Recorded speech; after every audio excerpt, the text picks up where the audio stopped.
City India News Telugu. Welcome to City India News. Mahabubnagar జిల్లాలో ఈరోజు Gandhi road ఉన్నత పాఠశాలలో జరిగిన విద్యాయాత్రలో పాల్గొని ఎమ్మెల్యే ఆత్మీయ కానుక డిజిటల్ కంటెంట్ స్టడీ మెటీరియల్స్ ఆవిష్కరించి ఉచితంగా మోడల్ బేసిక్ ఉన్నత పాఠశాల, పోలీస్ లైన్ ఉన్నత పాఠశాల, Veerannapet, Gandhi road, Madina Masjid, TD Gutta, market road, Mabbinavadi, Ramnagar, market line, Kummarivadi ఉన్నత పాఠశాల విద్యార్థులకు అందించడం జరిగింది. ఈ కార్యక్రమంలో డీఈఓ రవీందర్ రామయ్య, బౌలి కౌన్సిలర్ మహమ్మద్ ముస్తాక్, అధికారులు తదితరులు పాల్గొన్నారు. మీకు ఇస్తూ ఈ పాఠశాల పరిస్థితి ఏంది, భవిష్యత్తులో ఇంకేం అభివృద్ధి చేసుకోవాలా, అలాగే పిల్లలతో ఇంటరాక్ట్ కావాలా, పిల్లల తల్లిదండ్రులతోటి, టీచర్స్ తోటి ఇంటరాక్ట్ అయితే మనకు సంగతి విషయాలు తెలుస్తాయన్న ఆలోచనతోటి విద్యాయాత్ర అని చెప్పి అన్ని స్కూల్స్ అంటే 2-3 స్కూల్స్ దగ్గర క్లస్టర్ చేసి వాళ్ళతోటి పరిచయ కార్యక్రమం చేసుకుంటా ఉన్నాం. అందుకే దీన్ని విద్యాయాత్ర అని పెట్టినాము. ఈ సమావేశానికి కాన్సెప్ట్స్ ఏవైతే ఉంటాయో అది 2D 3Dలో మీరు చూస్తే మీకు చాలా క్లియర్గా ఆ కాన్సెప్ట్స్ అన్నీ అర్థమైపోతాయి. మీరు ఎగ్జామ్లో అటు ఇటు చూడక్కర్లేదు. చిట్టీలు తీసుకుపోతున్నారా ఇప్పుడు ఎగ్జామ్కి? ఎవరన్నా తీసుకుపోలిస్తున్నారా సార్లు? వెనకటికి సార్లే చిట్టీలు ఇస్తుండేనంట చిన్నప్పుడు, మేము విన్నాం. ఇప్పుడు అట్లా లేదు కదా, స్ట్రిక్ట్గా ఉంటుంది ఎగ్జామ్. మన కలెక్టర్ గారు కూడా చెప్పిండు కాపీయింగ్ అలో చేయమని చెప్పిండు. కాబట్టి మీరు ఈ టెక్స్ట్ బుక్స్ను జాగ్రత్తగా చదివితే మీకు కాపీ కొట్టాల్సిన అవసరం లేదు. క్వశ్చన్స్ ఎట్లొచ్చినా సరే, ఎంత తికమకగా క్వశ్చన్స్ వచ్చినా మీకు అర్థమైతే మీరు హాయిగా రాసుకుంటూ పోతాం. ఖచ్చితంగా మీకు మార్క్స్ పెరుగుతాయి, మీ గ్రేడ్ కూడా పెరుగుతుంది. లాస్ట్ ఇయర్ ఇటువంటి బుక్స్ మేము 1,00,000 మంది పిల్లలకు ఇచ్చినాం. మన వనపర్తిలో ఇదే డిఓ గారు ఉండే సార్, వాళ్ళ స్కూళ్ళల్లో ఇస్తే వారు చెప్పింది ఏంటంటే 10 to 12% పెరిగింది. ఏది? Pass percentage. సో ఇక్కడ కూడా మహబూబ్ నగర్లో ఇప్పుడు పాస్ పర్సంటేజ్ అంత ఎక్కువ లేదు. ఎంత ఉంది ఇప్పుడు పాస్ పర్సంటేజ్? Last year 78. దాంట్లో మరి గాంధీ రోడ్ స్కూల్ ఎత్తుంది 80%. ఈ బుక్స్ మీరు వాడితే ఖచ్చితంగా మీరు 80% కాదు 95% పైన పాస్ పర్సెంటేజ్ వస్తుంది. అది నా గ్యారంటీ. మేము చదువుకునేప్పుడు ఇటువంటి పుస్తకాలు లేవు, కానీ ఇప్పుడు మేము మీకోసం అందిస్తూ ఉన్నాము. కాబట్టి మీరు జాగ్రత్తగా రోజు 1 గంట రివైజ్ చేసుకుంటున్నారు కదా. రివిజన్ స్టార్ట్ అయిందా? ఆ రివిజన్ స్టార్ట్ అయింది కాబట్టి ఈ సంవత్సరం మొత్తం చెప్పింది మళ్ళీ రివైజ్ చేసుకుంటాం. ఆ రివిజన్కి ఇది చాలా ఉపయోగపడుతుంది. అన్ని చాప్టర్స్ మళ్ళీ ఒకసారి రోజు ఒక చాప్టర్ మీరు చేసుకోవచ్చు.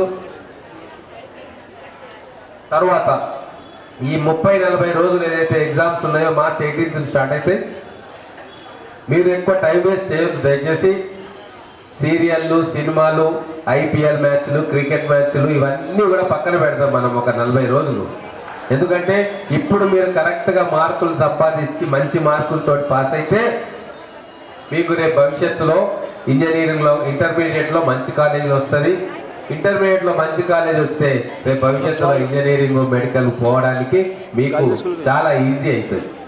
అదే మంచి కాలేజీలో లేకుండా మామూలు కాలేజీలో చదివితే ఇక దోస్తానాల పిల్లలంతా ఖరాబ్ అయిపోతాం.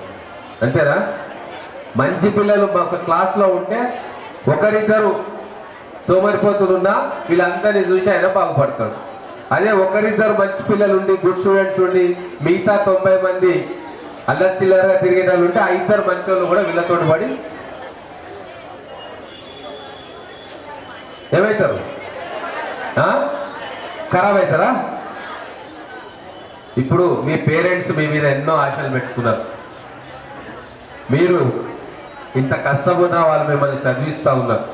పేరెంట్స్లలో కొంతమంది ఆటో నడిపే వాళ్ళు ఉంటారు, కూలికి పోయే వాళ్ళు ఉంటారు, కూరగాయలు అమ్మే వాళ్ళు ఉంటారు, లేదా షాపులలో పనిచేసే వాళ్ళు ఉంటారు, వ్యవసాయం చేసుకునే వాళ్ళు ఉంటారు. వాళ్ళు చాలా చాలా కష్టపడి మిమ్మల్ని చదివిస్తున్నారు. వాళ్ళ ఆశలన్నీ కూడా మీ మీదనే ఉన్నాయా? మరి ఏం చేయాలి? మనం మంచిగా చదువుకోవాలి, వాళ్ళ పేరు నిలబెట్టాలి, ఈ స్కూల్ పేరు నిలబెట్టాలి, మీకు పాఠం చెప్పిన టీచర్ల పేరు నిలబెట్టాలి, మీరు పుట్టిన మహబూబ్ నగర్ పేరు కూడా నిలబెట్టాలి. నిలబెడతారుగా? నిలబెట్టాలంటే ఉట్టి మాటలు చెప్తే చాలదు, గట్టిగా చదవాలి. రేపు ఎగ్జామ్ మంచిగా రాయాలి, మార్కులు తెచ్చుకోవాలి, రేపు ఇంటర్మీడియట్ మంచి కాలేజీలో చేరాలి, అక్కడ మళ్ళీ కష్టపడాలి. అప్పుడు మీరు మంచి కోర్సులో ఇంటర్గా మీకు ఇష్టమున్న కోర్సుల్లో జాయిన్ అయ్యి అప్పుడు మీరు మీ కాళ్ళ మీద మీరు నిలబడితే అప్పుడు మీ పేరెంట్స్ సంతోషపడతారు. దానికి మీరు ఇంకా 5-6 సంవత్సరాలు కష్టపడాలి. ఎన్ని 5-6 సంవత్సరాలు కష్టపడాలి. కష్టపడతారా? మొదలు 5-6 సంవత్సరాల సంగతి తర్వాత ఇప్పుడు 40 రోజులు మనం కష్టపడాలి. పడతారు కదా? నేను పేరెంట్స్ కూడా చెప్తా ఉన్నా, ఈ 40 రోజులు మీరు వేరేవేవి పెట్టుకోకండి. ఏదైనా ఇంట్లో ఏమైనా పెద్ద కార్యాలు ఉన్నా, శుభకార్యాలు ఉన్నా వీళ్ళ పరీక్షల తర్వాత పెట్టుకోండి. దయచేసి ఈ 30-40 రోజులు వాళ్ళకు దృష్టి కేటాయించండి. వాళ్ళు చదువుతున్నారా లేదా అని చెప్పి వాళ్ళ మీద ఒక కన్నేసి ఉంచండి. కన్నేసి అంటే పక్కనే కూర్చోవద్దు, వాళ్ళకి ఇరిటేషన్ వస్తుంది మళ్ళీ.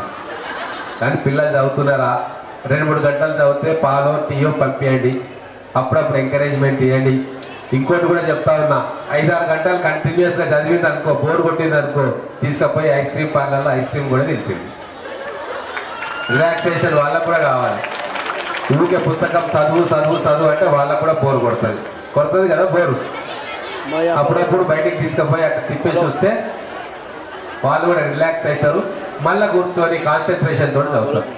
ఎన్ని గంటలు చదివినాం అనేది ముఖ్యం కాదు, ఎంత కాన్సన్ట్రేషన్ తోటి చదివినాము, చదివింది ఎంత బాగా మైండ్లోకి ఎక్కుతున్నది అనేది చాలా ఇంపార్టెంట్. కాబట్టి వాళ్ళని పిల్లల్ని రిలాక్స్గా ఉంచాలి. మనం టెన్షన్ పెట్టొద్దు, ప్రెషర్ పెట్టొద్దు. ఇంకొకటి, మీ ప్రెషర్ అంతా కూడా వాళ్ళ మీద పెట్టొద్దు. క్లాస్లో ఫస్ట్ రావాలి, 10 out of 10 రావాలి అని కూడా ఎక్స్పెక్ట్ చేయొద్దు. ఎవరి ఆలోచన శక్తి, ఎవరి మేధాశక్తి, దాన్ని బట్టి వాళ్ళకు మార్కులు వస్తాయి. వాళ్ళు కష్టపడి చదువుతున్నారా, సిన్సియర్గా చదువుతున్నారా అనేది ఒక్కటే మనకు కొలమానం. కానీ ఇన్ని మార్కులు వస్తేనే వాళ్ళు చదివినట్టు, ఇన్ని మార్కులు రాకుంటే వాళ్ళు చదవనట్టు కాదు. చాలామంది 10th క్లాస్లో తక్కువ మార్కులు వచ్చి కూడా భవిష్యత్తులో ఐఐటీలు సంపాదించుకొని పెద్ద పెద్ద ఉద్యోగాలు చేసిన వాళ్ళు చాలామంది ఉన్నారు, 100,000 మంది. కాబట్టి వాళ్ళు కరెక్ట్ పద్ధతిలో చదువుతున్నారా లేదా అనేది ముఖ్యం. ఇంకొక విషయం, నేను పేరెంట్స్ వచ్చారు కాబట్టి వాళ్ళకి చెప్తా ఉన్నా, టీచర్స్ కూడా దృష్టి పెట్టాలి. ఈ 30-40 రోజులు ఇంట్లో వాతావరణం చాలా మంచిగా ఉండాలి. తల్లిదండ్రులు చికాగ్గా ఉంటే అది ప్రభావం పిల్లల మీద పడుతుంది.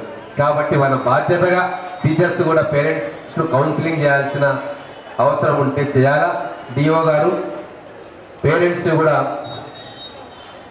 ఈ ఎగ్జామ్ టైంలో 10th క్లాస్ పేరెంట్స్ తోటి మీరు కాంటాక్ట్లో ఉంటారు కాబట్టి వాళ్ళకు కూడా ఎక్కడన్నా డిస్టర్బెన్సెస్ ఉంటే పిలిచి వాళ్ళకి సంజాయించి ఈ 30-40 రోజులు పిల్లల మీద స్ట్రెస్ ఉండొద్దు, ఇంట్లో వాతావరణం ప్రశాంతంగా ఉండని అని చెప్పి వాళ్ళకు కూడా చెప్తే దాని ప్రభావం కూడా పిల్లల మీద బాగుంటుంది, మంచి పర్ఫార్మెన్స్ ఉంటుంది పిల్లలకి.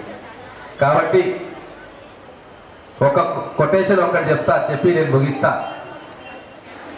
నెల్సన్ మండేలా గురించి విన్నారా? మీరు విన్నారా? ఎన్టీఆర్, జూనియర్ ఎన్టీఆర్ గురించి విన్నారా? విన్నారు, అందరూ విన్నారు. నెల్సన్ మండేలా ఆయన ఏమన్నాడు?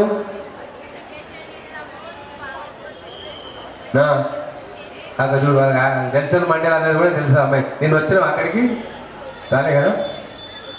నెల్సన్ మండేలా చాలా అద్భుతమైన కొటేషన్ ఇచ్చాడు.